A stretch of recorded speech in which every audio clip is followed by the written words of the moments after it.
नमस्कार दोस्तों, हम फिर से लेकर आ चुके हैं आप लोगों के लिए सुबह की सभी ताज़ा और बड़ी खबरें। फटाफट अंदाज में एक एक कर बताएंगे आपको आज देश और दुनिया से क्या बड़ी खबरें निकल कर सामने आ रही हैं। लेकिन उससे पहले दोस्तों एक नज़र डालेंगे सुर्खियों पर। प्रधानमंत्री नरेंद्र मोदी के ऊपर गरजे असदुद्दीन ओवैसी, बोले बीजेपी ने इतना जहर फैला दिया है कि अब देश में अगर मॉब लिंचिंग भी हो जाए संसद में तो कोई बड़ी बात नहीं है। वहीं पर अगली बड़ी खबर में हम आपको बताएंगे दोस्तों राहुल गांधी की हुंकार। छत्तीसगढ़ से गरजे राहुल गांधी, बीजेपी को लिया निशाने पर। राहुल ने कहा कि महिलाओं को सिर्फ पीएम नरेंद्र मोदी धोखा दे रहे हैं, 2034-29 से पहले बिल लागू नहीं हो सकता। वहीं पर अगली बड़ी खबर में हम आपको बताएंगे दोस्तों विशेष सत्र के समाप्त होने से पहले कपिल सिब्बल ने बीजेपी को जमकर घेरा। सिब्बल बोले, बताए प्रधानमंत्री ये बिल कब लागू करने वाले हैं जो आरक्षण बिल है महिलाओं का। कपिल सिब्बल ने कहा कि ये 2034 से पहले किसी भी हाल में लागू नहीं होगा, मैं शर्त ले सकता हूं। वहीं पर अगली बड़ी खबर में हम आपको बताएंगे दोस्तों, दरअसल आपको बताते चले प्रधानमंत्री नरेंद्र मोदी के ऊपर जमकर गरजते हुए नजर आए। आपको बताते चले संजय सिंह ने कहा कि बीजेपी सिर्फ देश में महंगाई, गरीबी और बेरोजगारी फैला रही है और इन मुद्दों से भाग रही है। वहीं पर अगली बड़ी खबर में हम आपको बताएंगे दोस्तों, दरअसल आपको बताते चले असदुद्दीन ओवैसी को कांग्रेस का मुंह तोड़ जवाब। कांग्रेस ने कहा कि अगर असदुद्दीन ओवैसी में दम है तो वह हैदराबाद के अलावा किसी और सीट से चुनाव लड़के बताएं, गैर मुस्लिम सीट से। आपको बता दें असदुद्दीन ओवैसी ने राहुल गांधी को चैलेंज किया था कि वो हैदराबाद से चुनाव लड़कर बताएं। वहीं पर अगली बड़ी खबर में हम आपको बताएंगे नीतीश कुमार का बीजेपी के ऊपर बड़ा हमला। बोले, हम बीजेपी में क्यों जाने लगे, हम कभी भी बीजेपी में नहीं जाएंगे, हमारी कोई नजदीकी नहीं है, फालतू की बातें उड़ा रही है बीजेपी। वहीं पर अगली बड़ी खबर में हम आपको बताएंगे दोस्तों ममता बनर्जी का बीजेपी के ऊपर बड़ा हमला। बोले, इंडिया गठबंधन से डरी हुई है बीजेपी, इसीलिए कर रही है महिला बिल का बखान। वहीं पर अगली बड़ी खबर में हम आपको बताएंगे दोस्तों, दरअसल आपको बताते चले भारतीय जनता पार्टी को आपको बता दें अखिलेश यादव की खुली चुनौती। बोले, इस बार उत्तर प्रदेश में 80 सीटें जीतेंगे, पूरा 80 का नारा फिर से एक बार अखिलेश ने दे डाला है। वहीं पर तो तमाम खबरें दोस्तों फटाफट अंदाज में देंगे, एक एक कर देंगे। फिलहाल खैर चलिए बढ़ते हैं सबसे पहले और सबसे बड़ी खबर की ओर। दरअसल दोस्तों आपको बताते चले असदुद्दीन ओवैसी का बीजेपी के ऊपर बड़ा हमला। ओवैसी बोले, प्रधानमंत्री ने देश में नफरत फैला दी है, इतनी नफरत कि अब तो संसद में खुलेआम जो बीजेपी के सांसद हैं वो मुस्लिम सांसदों को चुनकर गालियां देते हैं। आपको बताते चले असदुद्दीन ओवैसी ने कहा कि अगर यही काम किसी गैर बीजेपी सांसद ने किया होता और प्रधानमंत्री को ऐसा कुछ बोल दिया होता तो अब तक तो जो है पूरे बीजेपी वाले सड़कों पर उतर गए होते। ओवैसी ने कहा कि ये बीजेपी की ही जो है गंदी सोच है जो इस तरीके से निकलकर सामने आ रही है। असदुद्दीन ओवैसी ने कहा कि बीजेपी ने ही ये बढ़ावा दिया है बीजेपी के सांसदों को, इसीलिए वो इस तरीके की लैंग्वेज का यूज करते हैं। ओवैसी ने कहा कि फिलहाल जनता देख रही है कि भरे संसद में किस तरीके से मुस्लिम सांसदों को गालियां दी जा रही हैं। कल ओवैसी ने एक और बयान भी दिया था दोस्तों। उन्होंने उस बयान में, कल वाले बयान में ये कहा था कि अब वो दिन दूर नहीं है जब संसद के अंदर लिंचिंग हो जाएगी किसी मुसलमान सांसद की। आपको बता दें कल भी ये बयान काफी वो हुआ था और आज फिर से ओवैसी ने बीजेपी को लपेटे में ले लिया है। ओवैसी ने साफ कहा कि फिलहाल संसद हो या सड़क, कहीं पर भी बीजेपी सांसद होते हैं वहां पर वो मुस्लिमों को टारगेट करते ही करते हैं। असदुद्दीन ओवैसी ने कहा कि बीजेपी की मंशा साफ दिखाई दे रही है, वो देश में नफरत फैलाकर वोट पाने की कोशिश कर रही है। ओवैसी ने कहा कि फिलहाल जिस तरीके की राजनीति बीजेपी कर रही है ये देश के लिए बहुत अपमानजनक है। यही नहीं दोस्तों, असदुद्दीन ओवैसी ने बीजेपी को लपेटे में लेते हुए कहा कि ये प्रधानमंत्री नरेंद्र मोदी के सामने हुआ ये सब कुछ, भरे संसद में, नए संसद में इस तरीके की गालियां दी जा रही हैं। ओवैसी ने कहा उल्टा दानिश अली को ही फंसाने की कोशिश की जा रही है और बीजेपी के रंगीले और जो है यहाँ पर भड़कीले सांसद को बचाया जा रहा है। ओवैसी ने कहा कि हद हो गई है, सिर्फ एक नोटिस थमाकर यानी कि उसको लव लेटर देकर छोड़ दिया गया। ओवैसी ने नोटिस को लव लेटर बताया। उन्होंने कहा बीजेपी ने अपने सांसद को सिर्फ लव लेटर देकर छोड़ दिया है। फिलहाल चलिए बढ़ते हैं एक और अगली बिग ब्रेकिंग की तरफ। बता दोस्तों अगली जो बड़ी खबर निकल कर आ रही है आपको बताते चले दोस्तों, संसद का विशेष सत्र खत्म होते से ही भाजपा के ऊपर जमकर गरजे राहुल गांधी। बोले बीजेपी का एजेंडा था सिर्फ चुनाव को आकर्षित करना। दरअसल आपको बता दें राहुल गांधी ने छत्तीसगढ़ से हुंकार भरी है। राहुल गांधी ने बीजेपी के ऊपर हमला बोलते हुए कहा कि प्रधानमंत्री महिला बिल लेकर आए, वो भी आधा अधूरा। आपको बताते चले राहुल गांधी ने कहा कि आप आरक्षण बिल लेकर आए लेकिन उसमें ओबीसी का कहीं पर भी जिक्र नहीं है, आदिवासियों का कहीं पर भी जिक्र नहीं है। राहुल ने कहा कि बीजेपी की ये सोची समझी चाल है, वो चुनाव से पहले माहौल बनाने का कोशिश कर रहे हैं। राहुल गांधी ने कहा कि मैं लिख के दे सकता हूं, ये बिल 2029 या 34 से पहले लागू हो ही नहीं सकता है। आपको बताते चले राहुल गांधी ने कहा कि अगर बीजेपी की मंशा साफ होती, अगर उनकी दिल साफ होता तो ये लोग अभी के अभी उस बिल को लागू करते, लेकिन उन्होंने ऐसा नहीं किया। राहुल गांधी ने कहा कि दरअसल बीजेपी कुछ देश के असल मुद्दे हैं उनसे भटकाने का काम कर रही है। राहुल गांधी ने कहा कि इस देश का सबसे बड़ा मुद्दा है जातीय जनगणना, बीजेपी जातीय जनगणना से भटका रही है। उन्होंने कहा कि ओबीसी, दलित, पिछड़े और भी लोग हैं जिनको इस बिल में नहीं दी गई है जगह। सबसे बड़ा मुद्दा जो है दोस्तों वो ओबीसी का ही है। राहुल गांधी ने कहा कि 2010 में हम इस बिल को जैसा लाए थे वैसा ही बीजेपी ने इसको पेश कर दिया है। आपको बताते चले राहुल यही नहीं रुके। राहुल गांधी ने कहा कि प्रधानमंत्री सिर्फ अपने दोस्तों का विकास करते हैं, अडानी और अंबानी का। सिर्फ अडानी और अंबानी का विकास हो रहा है और गरीब होता चला जा रहा है। राहुल गांधी यही नहीं रुके, उन्होंने अडानी पर निशाना साधते हुए कहा कि प्रधानमंत्री का एक दोस्त है उसका नाम ले लो तो प्रधानमंत्री को बहुत बुरा लग जाता है। राहुल गांधी ने कहा कि कभी भी कोई बीजेपी का कार्यकर्ता दिख जाए तो उससे बस इतना ही पूछ लेना कि अडानी से प्रधानमंत्री का क्या रिश्ता है, वो भाग जाएगा। आपको बता दें यही डायलॉग राहुल गांधी ने अभी हाल ही में राजस्थान में भी मारा था। अब उन्होंने छत्तीसगढ़ में भी इस डायलॉग को दोहराया। उन्होंने कहा कोई भी अगर बीजेपी का कार्यकर्ता आपसे बहस करने लगे तो बस उससे इतना ही पूछना कि प्रधानमंत्री का गौतम अडानी से रिश्ता क्या है। आपको बताते चले दोस्तों गौतम अडानी वाले मामले में प्रधानमंत्री बुरी तरीके से फंसे हुए हैं, क्योंकि बार बार ये सवाल उठते हैं कि आखिरकार गौतम अडानी से बीजेपी के प्रधानमंत्री नरेंद्र मोदी का रिश्ता आखिर है क्या, ये रिश्ता क्या कहलाता है। और जाहिर सी बात है ये मैं इसलिए भी कह रहा हूं दोस्तों क्योंकि इस वक्त सवाल तो कई हैं। भारतीय जनता पार्टी इन मुद्दों से भागने की कोशिश करेगी, लेकिन देश की जनता दोस्तों उन मुद्दों से पीछे नहीं हटने वाली। फिलहाल चलिए बढ़ते हैं एक और अगली बिग ब्रेकिंग की तरफ। बता दोस्तों अगली जो बड़ी खबर निकल कर आ रही है आपको बताते चले दोस्तों, संजय सिंह का पीएम नरेंद्र मोदी के ऊपर बड़ा हमला। बोले गुंडे मवालियों की सरकार, सबसे बड़ी देश की भ्रष्ट पार्टी अगर कोई है तो वो बीजेपी है। दरअसल आपको बताते चले संजय रावत ने बीजेपी को जमकर घेरा। संजय रावत ने कहा कि अगर इस देश की सबसे भ्रष्ट पार्टी कोई सी है तो वो बीजेपी ही है। संजय रावत ने बीजेपी को निशाने पर लेते हुए कहा कि भारतीय जनता पार्टी में नफरत फैलाई जा रही है। सॉरी दोस्तों संजय सिंह ने बोला ये, तो संजय सिंह ने बीजेपी को लपेटे में ले लिया। संजय सिंह ने कहा कि प्रधानमंत्री ने उल्टा उसी इंसान पर इल्जाम लगाया जा रहा है जिसको गालियां पड़ी हैं। आपको बता दें दरअसल पूरी बीजेपी दानिश अली को दोस्तों घेरने में लग गई। उल्टा आप समझिए एक इनके निठल्ले सांसद ने गालियां दे दी एक तो मुस्लिम सांसद को, ऊपर से अब उसको बचाने के लिए बीजेपी दानिश अली को ही बदनाम करने में लगी हुई है। अच्छा दोस्तों आप एक बात बताइए क्लियर सी, जब ये वीडियो सामने आ गया कि कैसे जो है दोस्तों इस बिगोड़िया ने कैसे बदतमीजी की दानिश अली से और जो है उनको गाली बकी भद्दी भद्दी और धर्म पर भी कमेंट किया कि ये तो मुल्ला है, कटवा है और तमाम चीजें बोली गई।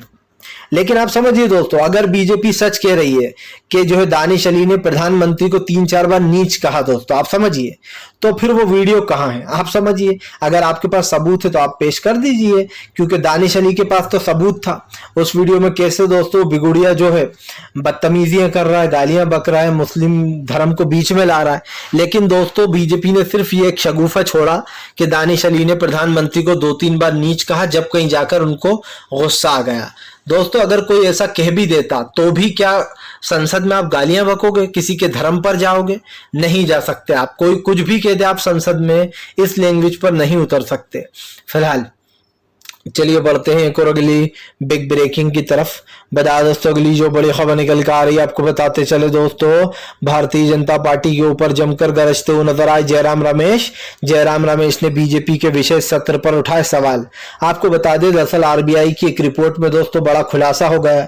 जिस रिपोर्ट को बीजेपी दबाने की कोशिश कर रही थी वो रिपोर्ट कांग्रेस के हाथ लग गई है, इसीलिए लगे हाथ कांग्रेस के दिग्गज नेता जयराम रमेश ने इस मुद्दे को लपक लिया। तो क्या कहा है जयराम रमेश जी ने, चलिए आपको बताते हैं। जयराम रमेश जी ने कहा कि संसद का विशेष सत्र समाप्त हो चुका है। इस सत्र को लेकर एक बात बिल्कुल साफ है, मोदी सरकार देश को कुछ महत्वपूर्ण मुद्दों अडानी घोटाला, जातीय जनगणना और विशेष रूप से बढ़ती बेरोजगारी, बढ़ती असमानता और आर्थिक संकट आदि से भटकाने की कोशिश कर रही थी। सरकार आंकड़ों को चाहे जितना भी छुपा ले, हकीकत यह है कि बड़ी संख्या में लोग परेशान हैं। पिछले सप्ताह रिपोर्ट किए गए कुछ तत्वों में मुख्य रूप से सितंबर के आरबीआई बुलेटिन में जिन्हें दबा दिया गया है उनको हाईलाइट करता हुआ हमारा बयान। आपको बता दें बेसिकली कांग्रेस के जयराम रमेश ने यहां पर कहा है कि आरबीआई के जो घोटाले हुए हैं, जो आरबीआई की रिपोर्ट आई है, जो सरकार ने घोटाले किए हैं, उस रिपोर्ट को दबाया गया है और उस चीज को हम हाईलाइट कर रहे हैं। हाईलाइट यानी कि हम आप उसको बता रहे हैं आगे बढ़कर आपको, और उसको हाईलाइट कर रहे हैं मतलब आपको जानकारी दे रहे हैं। यही कारण है जो कहीं ना कहीं जयराम रमेश ने बीजेपी को लपेटे में ले लिया और उन्होंने बीजेपी की एक एक कर सारी पोल खोल दी। दोस्तों दरअसल आरबीआई की रिपोर्ट में कई बड़े खुलासे हुए हैं और बार बार ये बात सामने आती ही रहती है कि बीजेपी कैसे आरबीआई के आंकड़ों को छुपाने का काम करती है। फिलहाल चलिए बढ़ते हैं एक और अगली बिग ब्रेकिंग की तरफ। बता दोस्तों अगली जो बड़ी खबर निकल कर आ रही है, सुशील मोदी बोले नीतीश कुमार अब नाक भी रगड़ लें तो हम बीजेपी में उन्हें नहीं लेंगे। अब आप समझिए दोस्तों, नीतीश कुमार ने विपक्षी गठबंधन बना डाला, इतनी सारी पार्टियों को एकजुट कर डाला, भला नीतीश कुमार नाक क्यों रिगड़ेंगे? नाक तो आप लोग रिगड़ रहे थे नीतीश कुमार के सामने, जो उन्हें 2 बार अपने गठबंधन में शामिल कर लिया, लेकिन उसके बाद आपने नीतीश कुमार के साथ बेईमानी करने की कोशिश की।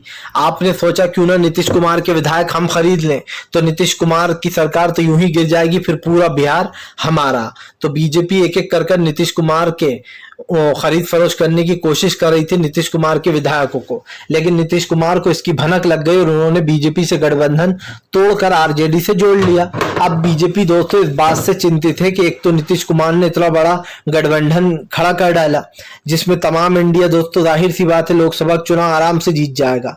ऊपर से दोस्तों अब बीजेपी लगी सियानी बिल्ली खंबा नोचने, ये कहावत बहुत पुरानी है, बस वही कहावत बीजेपी पे फिट बैठ रही है। दरअसल बीजेपी के कुछ नेता जो है वो कह रहा है कि हम तो नीतीश कुमार को अब कुछ भी कर ले, वो नाक भी रिगड़ ले तो हम नहीं लेंगे। नीतीश कुमार ने बीजेपी के ऊपर हमला बोलते हुए कहा कि हम क्यों जाएंगे उनकी सरकार में।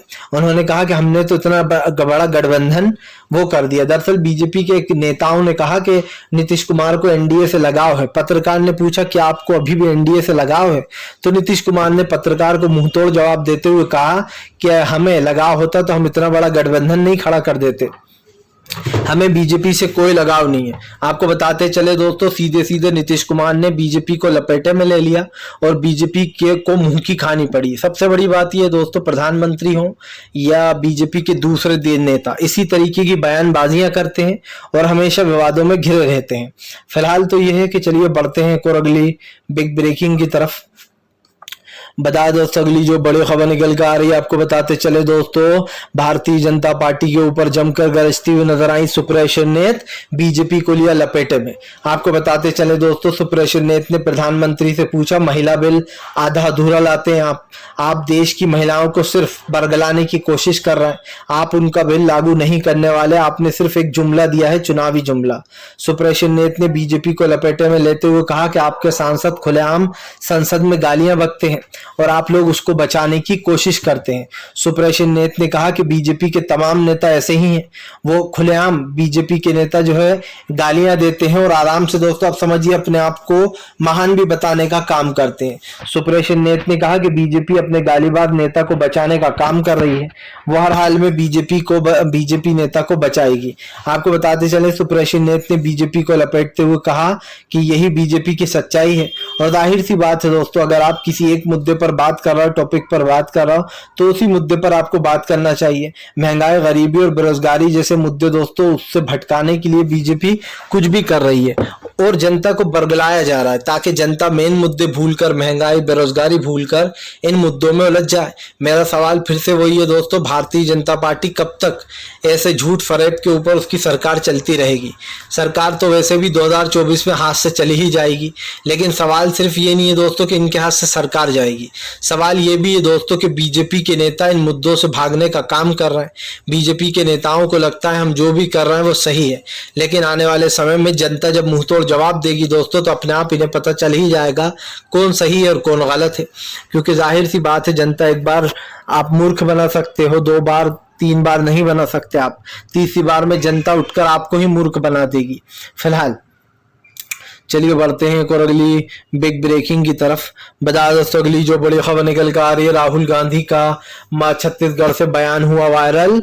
राहुल बोले तमाम राज्यों में कांग्रेस की सरकार बनने वाली है, इससे बीजेपी डरी हुई है। दरअसल आपको बताते चले, राहुल गांधी का कहना है कि छत्तीसगढ़ से लेकर तो तमाम जगहों पर हमारी सरकार बनने वाली है और इसीलिए बीजेपी में डर है। उन्होंने कहा कि 3 राज्यों में क्लियरली हमारी सरकार बन रही है और चौथा राज्य हम जीत के करीब हैं।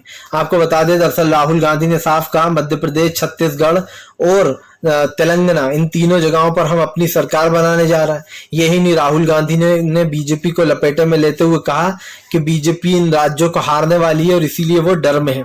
आपको बताते चले, राजस्थान को लेकर राहुल गांधी ने कहा कि हम जीत के बहुत करीब हैं और यहाँ पर भी हमारी ही सरकार बनती हुई नजर आ रही है। लेकिन दोस्तों, अगर मैं आपसे एक बात कह दूं कि फिलहाल भारतीय जनता पार्टी को सच में इन जगहों पर झटका लग रहा है और सच में बीजेपी की सरकार तो जा ही रही है, इसका तो कोई तोड़ है ही नहीं। क्योंकि बीजेपी ने दोस्तों इन राज्यों में कुछ नहीं किया। जिन राज्यों में काम हुआ है, जैसे कि भूपेश बघेल हुए, अशोक गहलोत हुए, लोग इन्हें पसंद करते हैं। अशोक गहलोत ने कई योजनाएं चलाई, भूपेश बघेल ने काम किया। तो आने वाले समय में दोस्तों, राजस्थान से लेकर तो मध्य प्रदेश तक कांग्रेस का दबदबा दिखाई दे रहा है। ये कहना गलत नहीं होगा कि फिलहाल राजस्थान में हालांकि कांग्रेस थोड़ी पीछे चल रही थी बीजेपी से, लेकिन अशोक गहलोत ने कई योजनाएं निकालकर मास्टर स्ट्रोक खेल दिया। इसमें यह कहना गलत नहीं होगा कि आने वाले समय में फिर से एक बार अशोक गहलोत की सरकार बनती हुई नजर आ सकती है, क्योंकि राजस्थान की जनता अशोक गहलोत से खुश है। एक अभी हाल ही में सर्वे किया था, उसमें तमाम चीजों में अशोक गहलोत को ही पास किया गया। इससे साफ दिख रहा था कि अशोक गहलोत जो है वो फिर से दोबारा राजस्थान में अपनी सरकार बना सकते हैं। लेकिन वही है दोस्तों कि बीजेपी में इस वक्त भगदड़ का माहौल है। तमाम बीजेपी के नेता सियानी बिल्ली की तरह खंबा नोचने में लगे हुए हैं। खैर, वो नोचते रहे, विपक्ष अपना काम कर रहा है, बीजेपी अपना काम करे और हम दोस्तों अपना काम करेंगे आपको सच बताने का। फिलहाल चलिए बढ़ते हैं एक और अगली बिग ब्रेकिंग की तरफ। बता दोस्तों, अगली जो बड़ी खबर निकल कर आ रही है, अखिलेश यादव का बीजेपी के ऊपर बड़ा हमला। बोले बीजेपी ने तो ठेका ले रखा है अमर्यादा शब्द बोलने का। दरअसल आपको बताते चले, अखिलेश यादव का कहना है सिर्फ एक नोटिस जारी करने से बीजेपी के नेता नहीं सुधरेंगे, इनके ऊपर सख्त से सख्त कार्रवाई होना चाहिए। आपको बताते चले, अखिलेश यादव ने घेरते हुए बीजेपी को कहा कि उसको सिर्फ एक नोटिस जारी किया गया है और उस नोटिस से बीजेपी का नेता सुधरने वाला नहीं है। अखिलेश यादव ने बीजेपी को घेरते हुए कहा कि आने वाले समय में समाजवादी पार्टी 80 सीटें जीतेगी। यही नहीं, आपको बताते चले, गठबंधन में दोस्तों अब सीटों के बंटवारा भी होने वाला है, जिसको लेकर बताया जा रहा है अखिलेश यादव नरम पड़ गए। मतलब अखिलेश यादव जितनी सीटों पर चुनाव लड़ते हैं इतने पर नहीं लड़ेंगे, वो कम सीटों पर चुनाव लड़ेंगे। दरअसल इस बार कांग्रेस और अखिलेश मिलकर एक ऐसा प्लान तैयार कर रहा है दोस्तों, इंडिया गठबंधन, कि उत्तर प्रदेश में ज्यादा से ज्यादा कैंडिडेट को जिताया जा सके। दरअसल दोस्तों, इसका सबसे बड़ा रीजन भी समझ लीजिए। आप खुद जानते हैं कि दोस्तों, लोकसभा हो या राज्यसभा, हर सीट से जो है दोस्तों कैंडिडेट खड़े होते हैं। लेकिन सबसे बड़ी बात यहाँ पर क्या है? सबसे बड़ी बात यह है कि उत्तर प्रदेश एक ऐसा राज्य है जहां पर कांग्रेस कमजोर हो गई है।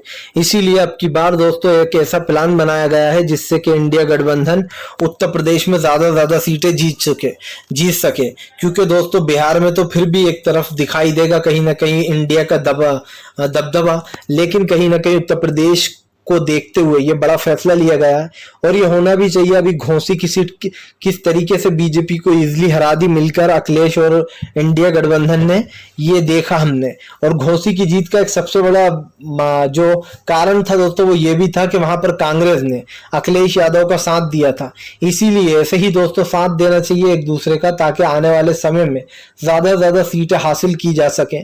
कोई भी किसी का कैंडिडेट खड़ा हो लेकिन सपोर्ट पूरा मिलना चाहिए कि ये इंडिया गठबंधन का है। फिलहाल दोस्तों अगर आपको हमारा वीडियो अच्छा लगे तो कृपया इसको लाइक करिएगा, चैनल पर पहली बार आए तो सब्सक्राइब कर लीजिएगा ताकि ऐसे वीडियो आपको आगे भी मिल सके।